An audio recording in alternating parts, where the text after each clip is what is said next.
At 2:30 in the morning, Brett Archibald opened his eyes and realized he was in the middle of the Indian Ocean. The boat was still close enough to see. He screamed, but the engine kept moving away. Hours earlier, Brett had been on a surf trip near the Mentawai Islands in Indonesia. It should have been a dream trip, but that night he became violently sick, and one small decision put him inches from death. Feeling sick, Brett went to the side of the boat. He leaned over the rail, dizzy and weak. Then the boat rolled. His grip slipped, and in the darkness, he fell overboard without a single person seeing it happen. At first, the boat was close enough that he thought he could reach it. But in open water, 10 meters can become impossible in seconds. Brett swam, shouted, and fought the waves, but the lights kept shrinking. Then the boat vanished. Not suddenly, slowly. That was worse. Brett had to watch his only chance of survival move away from him until the ocean went dark again, and nobody on board knew he was missing. His first enemy was panic. If he thrashed, he would burn energy. If he screamed too long, he would swallow seawater. So Brett forced himself to breathe, float, and think.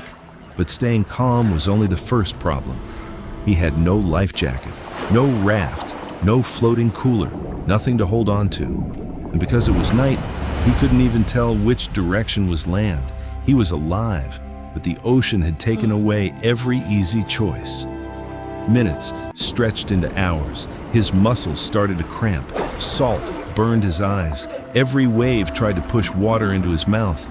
Brett could not swim forever. But if he stopped completely, he feared he might not wake up again. Then, his mind started to turn against him.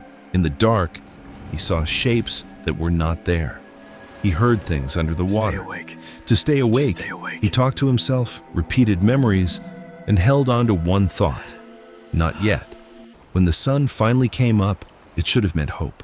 Instead, it showed him the truth. There was no island, no boat, no smoke, no sign that anyone was coming. The first living things he saw were not rescuers. They were birds. At first, Brett thought they might mean land was close. Then, they started diving at him, pecking near his face, his eyes, and his head. Then, something darker moved beneath him. Brett looked down and saw the shape of a shark. In that moment, splashing could make things worse. So he did the hardest thing possible. He stayed still. For a few seconds, the shark became a strange kind of hope. Maybe it knew where the reef was. Maybe land was nearby. But the shadow slipped away into deeper water, and Brett was left with nothing but the horizon. Back on the boat, the others finally realized something was wrong. Brett was not in his bunk. He was not on deck. He was not anywhere. By then, the boat had traveled for hours, and nobody knew exactly where he had fallen. Searching for a person in the open ocean is not like searching for a boat. It is like searching for a moving dot that waves keep hiding. Every hour widened the search area. Every current could have carried Brett somewhere else. By now, Brett's body was failing. His skin burned, his eyes swelled, his mouth was dry from salt and sun. He had already used enormous energy just staying afloat, and the most dangerous part was still coming.